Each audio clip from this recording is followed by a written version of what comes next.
네, 이어서 전문가 두 분과 함께 중동 상황 살펴보겠습니다. 반길주 국립외교원 교수, 백승훈 한국외대 중동연구소 전임연구원 나오셨습니다. 안녕하십니까? 네, 안녕하십니까?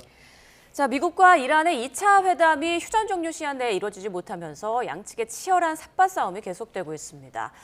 앞서 트럼프 대통령 무기한 연장처럼 휴전 연장을 일방 통보했는데 지금 뉴욕포스트 보도를 보니까 트럼프 대통령이 72시간 내에 협상이 가능하다는 취지로 말을 했더라고요. 이 말은 믿어도 될까요?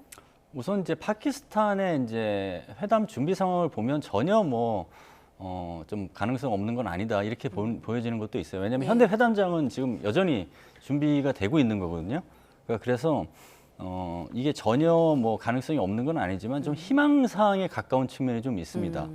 그게 이제 지금의 상황은 전쟁도 아니고 휴전도 아니고 종전도 아닌 아주 애매모호한 상황이 지속되는 거거든요, 사실. 예. 이런 상황에서 저는 이걸 한 3가지 정도 해석을 할 수 있다고 보는데, 첫 번째는 트럼프 고유의 협상 전략 차원에서 72시간 내에 협상 성사 가능성이 있다는 얘기는 72시간 내에 협상해라는 주문이죠, 사실은. 이란에게 이런 주문. 예. 그래서 희망사항을 사실은 이제 상대방이 다 수용한 것처럼 받아들이게 하거나 아니면 이런 희망사항을 이런 식으로 전달하는 게 트럼프 협상 공식의 특징이니까 결국은 이란에 대한 주문 성격이 있는 게 하나이고, 두 번째 따져볼 지점은 72시간 내에 협상을 임할 가능성이 있다는 얘기는 미국이 그러면은 지금까지 구사하고 있는 시나리오에서 다른 시나리오를 좀 선택할 가능성이 있는지의 여지. 예. 그 얘기는 뭐냐면 미국의 역봉쇄가 회담을 막는 가장 큰 장애 요인이라고 이란이 얘기했잖아요. 예. 그러면 이것을 좀 완화시켜서 협상을 좀 해보려고 하는 의지까지 있는 건가? 라는 부분도 추측 가능하게 하는 대목이 있는 것이고요. 마지막에는 이제 어쨌거나 72시간이라는 이제 용어를 내세우면서 파키스탄은 회담 준비를 위해서 여러 가지 노력을 하는 걸 보면 파키스탄이 이 협상을 가능하게 하는 창구로서 바쁘게 움직이고 있다라는 것도 해석이 가능한 대목이겠죠. 네, 바람 섞인 그런 발언일 것이다. 72시간 내에 협상이 과연 이뤄질지는 지켜봐야 될 텐데, 백악관 레빗 대변인은 브리핑에서 트럼프 대통령이 시한을 정하지 않았다면서 3일에서 5일 기한 설정을 부인하는 것처럼 말을 하더라고요. 좀 어떻게 예상하고 계세요? 그래서 어찌됐건 협상은 열릴 거라고 저는 보고 있습니다. 예. 왜냐하면 그 파키스탄이 지금 중재 시간을 더 달라고 요청을 했고 지금 물밑에서 움직이면서 이야기를 하고 있고, 그다음에 트럼프 대통령도 다른 군사적 옵션을 쓸 수 있는 거 지금 여한이 지금 별로 없습니다. 그래서 어쩔 수 없이 또 연장을 더 한 거지 않습니까? 그게 무기한이 됐던 지금 언론 보도에서 나오는 12일 정도까지 될 수도 있다라고 나오는 것도, 아니면 또 12일에서 한 30일까지도 보고 있는 언론들이 있던데요. 근데 이제 어찌됐건 트럼프 대통령이 지금 쓸 수 있었던 옵션은 이제 늘 말했던 민간 인프라 시설을 공격하는 거, 그런 것들이었는데, 이게 트럼프 대통령 입장에서도 자기네들이 감당해야 될 그 후과가 너무 커서 할 수가 없기 때문에 아마 협상을 어떻게든 해보려고 이제 노력을 할 겁니다. 그리고 지금 이란 입장에서도 지금 최종안을 한번 이야기를 나눠보겠다라고 하는 이야기들이 나오고 있어서 일단은 한번 이란안을 미국 측에 전달을 하고, 그게 이제 양측에서 협상이 가능하겠다 안 했다라는 거를 결정을 하겠죠. 그리고 이제 아마 그 이후에 협상이 진짜로 될 것인지 아니면 조금 다른 국면으로 넘어갈지는 그 이후에 좀 지켜봐야 될 것 같습니다. 네, 협상은 이뤄질 것인데 그게 언제쯤이 될지는 지금 알 수 없는 상황입니다. 이란 측은 미국의 일방적인 휴전 연장을 받아들일 수 없다는 입장을 밝혔죠. 갈리바프 국회의장은 미국의 해상 봉쇄 그리고 이스라엘 군사 도발, 이 두 가지가 중단되지 않는 한 협상은 의미 없다라고 밝혔는데요. 자, 앞서 언급을 해주셨습니다만 미국 측에서는 이란을 협상장으로 불러오기 위해서는 뭔가를 내줘야 하는 상황인 것 같거든요. 뭐가 가장 가능성이 높다고 보세요?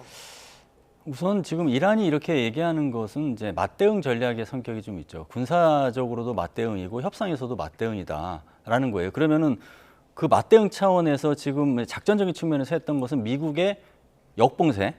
그러니까 역봉쇄를 하니까 호르무즈 장악권을 더 높이기 위한 또 봉쇄를 한 것이고요. 예. 그리고 미국에서 이제 납포 작전을 하니까 이란에서도 납포 작전을 한 것이거든요. 그러니까 명확하게 보여요. 이란이 어디까지 어떤 식으로 대응할지가, 맞대응을 하겠다.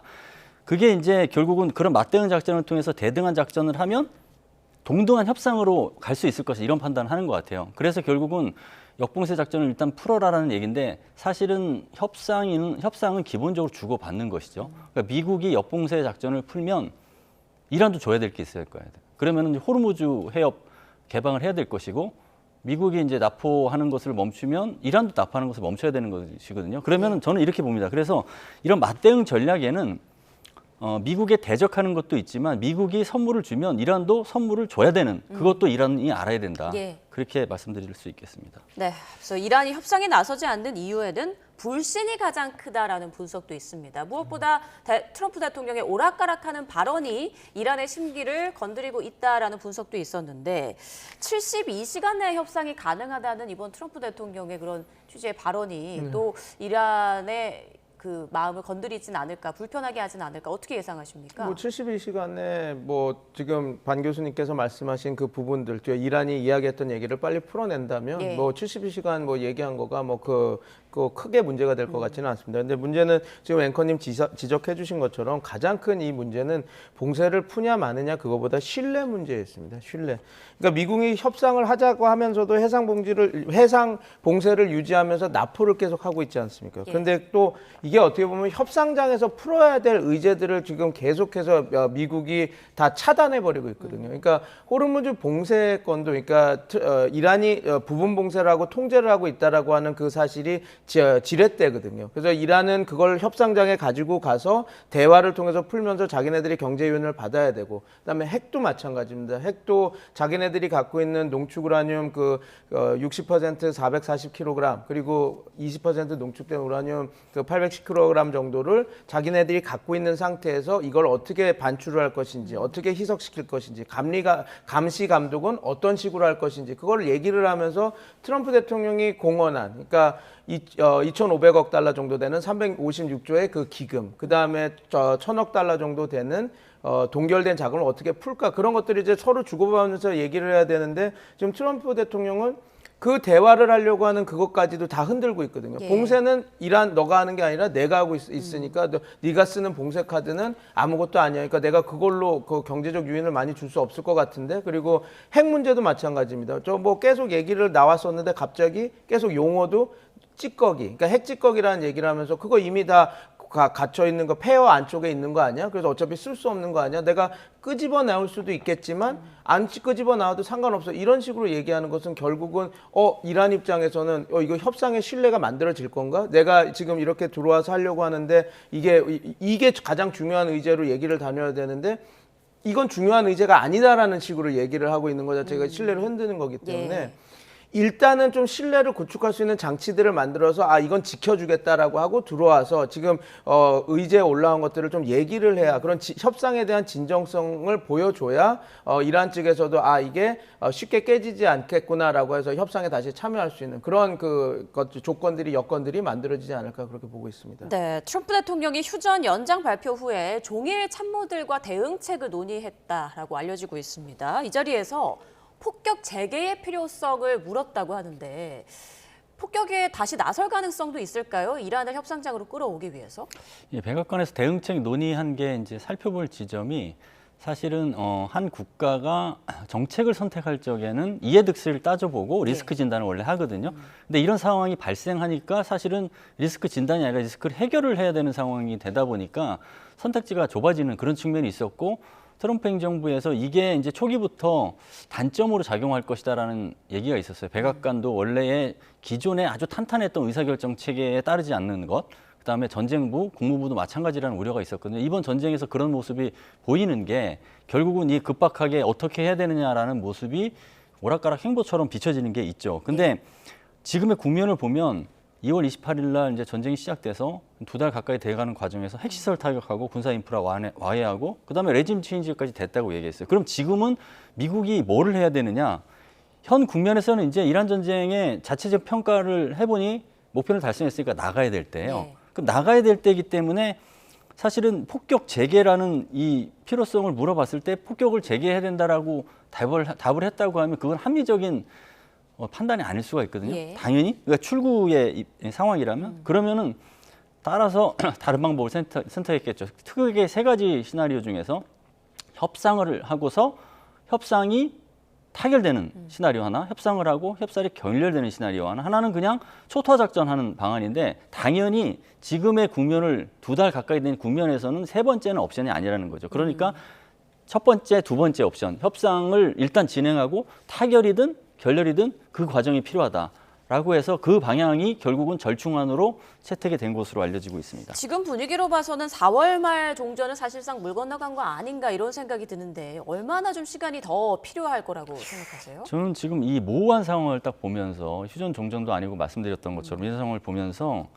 그냥 뭐 수주 정도가 아니라 수년이 걸릴 수도 있겠다는 생각도 들더라고요. 네. 6.25 전쟁이 우리나라가 지금 휴전 상태예요. 종전 상태가 아니고 그렇죠. 휴전 상태로 지금 70년 넘게 오고 있잖아요. 이런 식으로 해서 지금 모호한 휴전 상황이 그 나름대로의 뭐 절충 안보 기제로 작동을 하면서 이게 고착화될 가능성도 전혀 배제할 수 없고 특히나 트럼프 행정부가 끝날 때까지는 이렇게 모호한 상황이 지속될 가능성도 완전 배제할 수 없다. 물론 그렇게까지 되면 호르무즈 해협이 이란이 이제 장악한 상태로 두는 그런 시나리오는 안 되고 어쨌거나 이게 다시 국제 해협으로 돌아와야 되는 그런 역학까지는 분명히 국제사회가 챙겨야 되는 거지만 어쨌거나 이게 이제 단순하게 수주의 문제가 아니라 수년까지도 갈 수 있는 상황 그 부분을 문제인식을 해야지 그렇게 되지 않을 해법을 찾을 수 있다고 봅니다. 스콧 벤선투비 재무장관은 미국 역봉쇄 조치로 곧 이란 하르그섬이 포화 상태에 이를 것이다라고 말을 했습니다.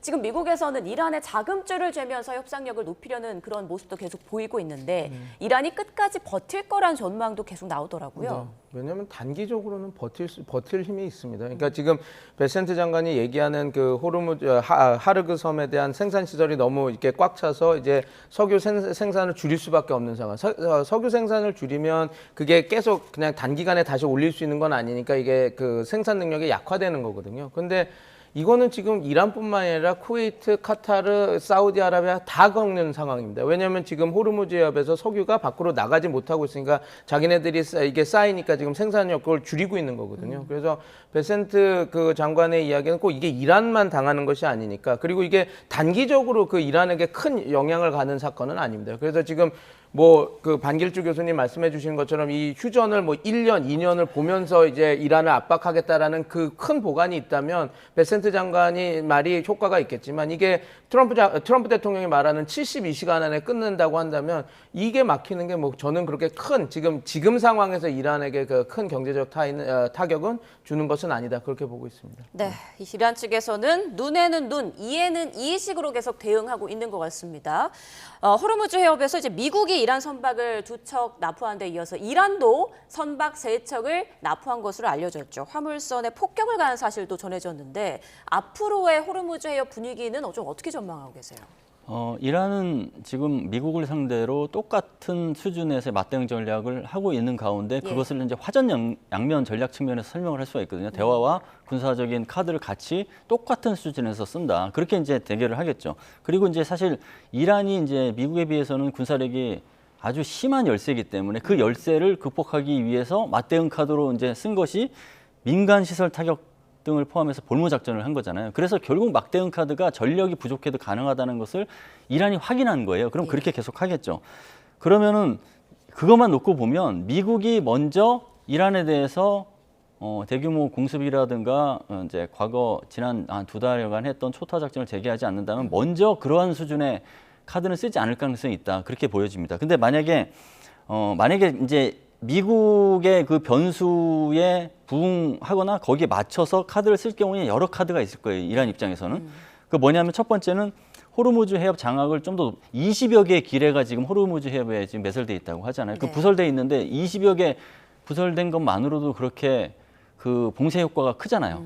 근데 5천여 개 갖고 있거든요. 그러면 한 100여 개만 더 부설하면 진짜 완전히 막히는 거거든요. 그러니까 추가 기뢰 부설 카드도 있을 수 있고 홍해를 통한 제2 전선 형선, 볼모 작전을 확대하는 것이죠. 그게 있고 그다음에 세 번째는 미 함정이 지금 15척 이상이 결국은 역봉쇄 작전을 위해서 투입돼서 특정 해역에 사실 집결돼 있어요. 그거는 이란 입장에서 보기에는 되게 쉬운 타겟이 돼버린 거예요. 고가치 표적이 쉽게 표적화될 수 있거든요. 그러면은 지대함 미사일 이런 거 이용해서 그다음에 드론 이용해서 타격할 가능성도 있잖아요. 그런 카드가 있고 마지막에는 이제 기존의 볼모 작전, 걸프국의 동맹국, 미국의 걸프국 동맹국에 대한 타격을 통해서 미국을 압박할 수 있도록 그 어떤 전략적인 그 셈법을 작동시켰잖아요. 그것까지 할 수 있다. 그렇게 따지면 이란이 갖고 있는 군사적 선택지도 적지 않습니다. 그래서 그런 맞대응 카드를 이미 시나리오는 준비했고 행동화하는 것은 미국에 따라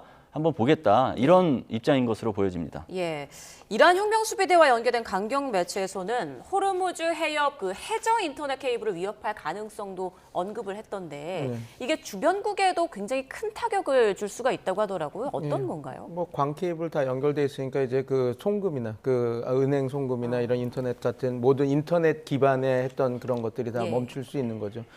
근데 그래서 그 호르무즈뿐만 아니라 아덴만에 있는 곳, 그러니까 바벨 만뎁에서도 거기가 그런 광 케이블이 있는 곳이라서 거기를 공격하면 모든 전산망이나 그런 그 금융 결제망이 멈춘다라고 하는데 아마 이란에서도 이런 것들은 마지막 어떤 옵션에는 올려두겠지만 이것을 지금 사용하지는 않을 겁니다. 왜냐하면 이걸 사용하는 순간 당연히 그거 자기네들이 갖고 있는 힘은 과시는 되겠지만 곧바로 전 세계를 적으로 돌리는 것이기 때문에 지금 국면에서는 특히 또 협상안을 서로 주고받고 보려고 하는 국면에서는 이거 여기까지는 아마 하지는 않지 않을까 저는 그렇게 보고 있습니다. 네.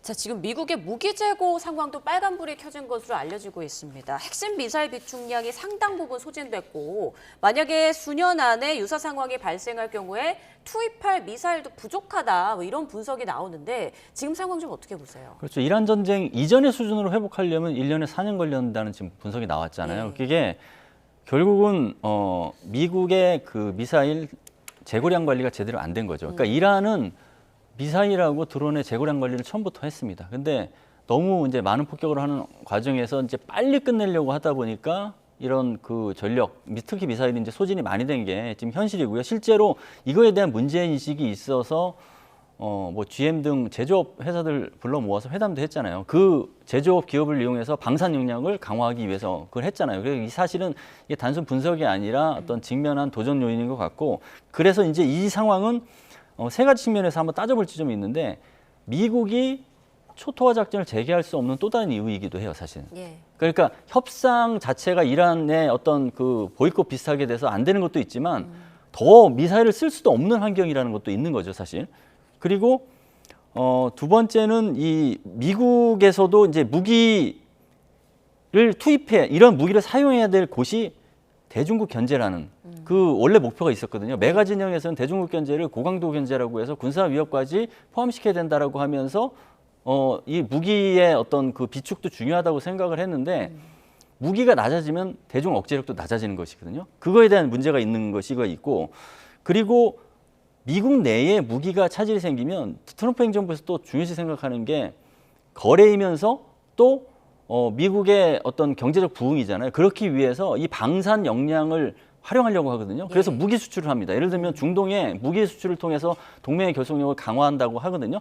미국의 재고량이 없으면 무기 수출도 못하는 거죠. 그러니까 총체적으로 미국 트럼프 행정부에서 추진했던 여러 가지 정책들이 어려움에 빠질 수 있는 그런 대목이기도 합니다. 지금 이란 측에서는 갖고 있는 가장 큰 카드가 호르무즈 해협이잖아요. 조금 전에 그 이란 측에서 공개한 그 호르무즈 해협에서 선박을 납포한 당시에 영상이 계속 나가기도 했는데 앞으로 이란에서 이 호르무즈 해협의 긴장감을 계속해서 높일 가능성도 있다고 보십니까? 저는 당연히 있다고 봅니다. 예. 그러니까 지금 그 협상 국면에 들어가면 멈추긴 하겠지만 지금 왜 이렇게 높이고 있냐는 것은 이거거든요.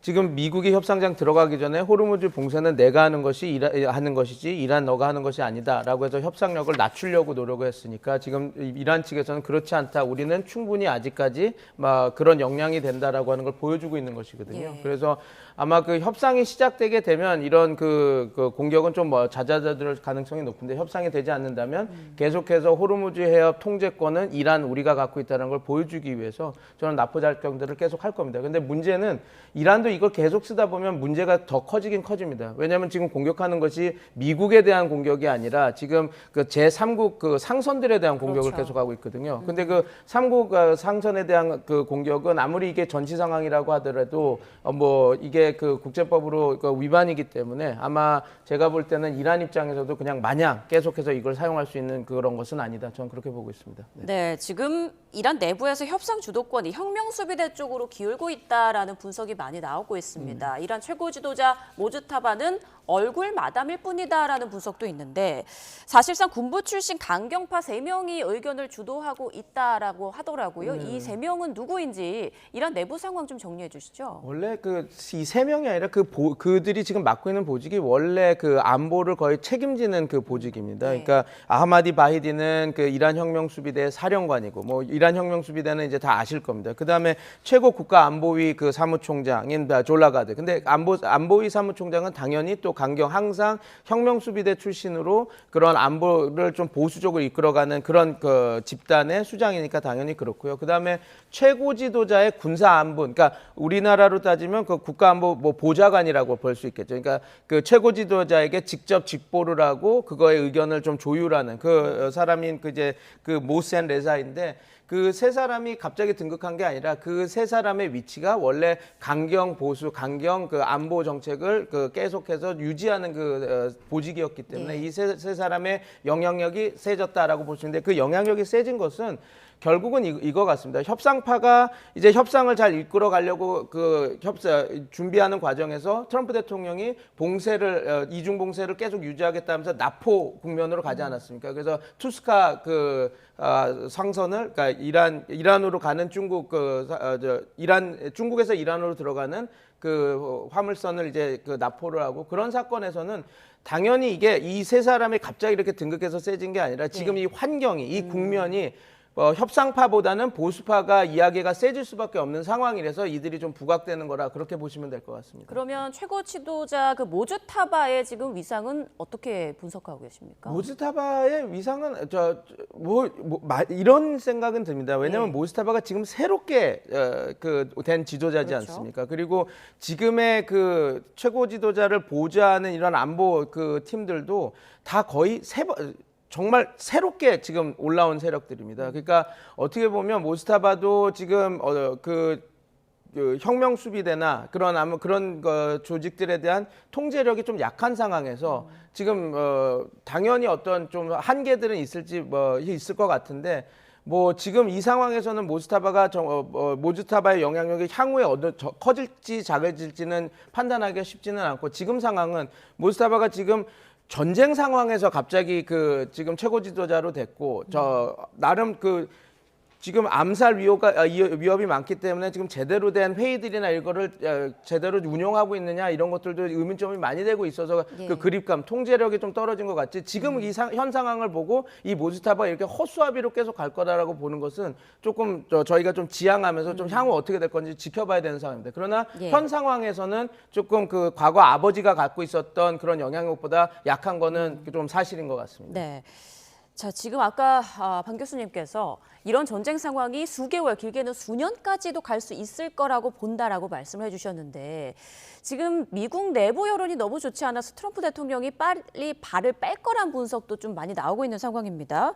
최근 AP통신에서 진행한 그 여론조사 결과 트럼프 2기 행정부 출범 이후 국정 지지율이 최저치를 기록했다고 하더라고요. 이런 상황은 좀 어떻게 분석하고 계십니까? 그렇죠. 국정 지지율이 지금 뭐 최저니까 레임덕 얘기도 나오고 하는데 레임덕 얘기가 사실 이란 전쟁 이전부터 조금씩 나오긴 했습니다. 그게 이제 노킹스 시위 이런 게 있었고 그다음에 선거에서 계속 졌잖아요. 그러면서 레임덕이 이제 시작되는 거 아니냐라고 했는데 당시 그래도 레임덕은 빨리 안 올 것이다. 왜냐하면 트럼프 행정부에서 행정뿐만 아니라 입법 사법까지 다 장악을 하고 있기 때문에 이게 쉽지 않다라고 했는데 이란 전쟁을 통해서 그 기류가 바뀌는 게 사실이죠. 이게 너무 최저치까지 내려갔고 콘크리트 지지층 40% 무너졌고 그 상황을 보면은 결국은 레임덕이 이미 시작됐을라고 보는 게 합리적이다라는 이제 목소리가 올라가고 있는 게 사실이고요. 그리고 또 중간 선거 때까지 결국은 레임덕이 계속 고조될 가능성이 있는 게 이란 전쟁의 여파가 단순하게 그냥 오늘 만약에 끝난다고 해서 오늘 끝나는 게 아니라 최소한 6개월 이상 걸린다는 분석이 있거든요. 그러면 중간 선거까지 영향을 미치는 거고 그러면 중간 선거를 통해서 레임덕이 이제 실체화 되는 거겠죠, 사실. 그게 있을 수 있고 또 레임덕이라는 것은 이제 결국은 트럼프 행정부의 위기 관리 능력을 국민들이 어떻게 판단하느냐잖아요. 지금 보니까 굉장히 오락가락 얘기 아까도 말씀하셨지만 그 상황이 위기 관리 능력에 대한 국민의 불안을 사실은 이제 자극하는 거잖아요. 불안 심리가 있기 때문에 레임덕이 이제 갈 가능성이 있는 것이죠. 그러면 이 레임덕이 실체화되는 것을 차단하기 위해서 트럼프 행정부는 어떻게 해야 되느냐 한 세 가지를 해법으로 다 생각을 하고 있을 거예요. 그게 이제 이란 전쟁하고 관련된 출구죠, 출구. 출구 전략을 이제 개시하는 것. 두 번째는 시장 안정, 인플레이션을 막기 위해서 범정부적으로 엄청나게 노력하는 것. 그게 네. 있고 마지막으로는 내각 개편 뭐 이런 게 있을 것 같아요. 그러니까 지금 어쨌거나 이란 전쟁에서 그 트럼프 행정부가 오락가락 행보를 보인다고 하는 것은 거기에 책임져야 할 인사도 있다라는 이제 말이거든요, 결국. 그러니까 트럼프 행정부가 이미 꼬리 자르기 혹은 그 내각 그 개편을 일부 시작을 했어요. 그러니까 이란 전쟁 이후에 레임덕 실체화되는 걸 막기 위해서 내각 개편까지도 생각할 가능성이 있다 그렇게 봅니다. 네, 트럼프 대통령의 바람대로 72시간 내에 협상이 이루어져서 타결이 될 수 있을지 아니면 수개월, 수년까지 이런 상황이 이어질지 상황 계속 두고 봐야겠습니다. 지금까지 반길주 국립외교원 교수, 백승훈 한국외대 중동연구소 전임연구원과 이야기 나눠봤습니다. 고맙습니다. 네, 감사합니다.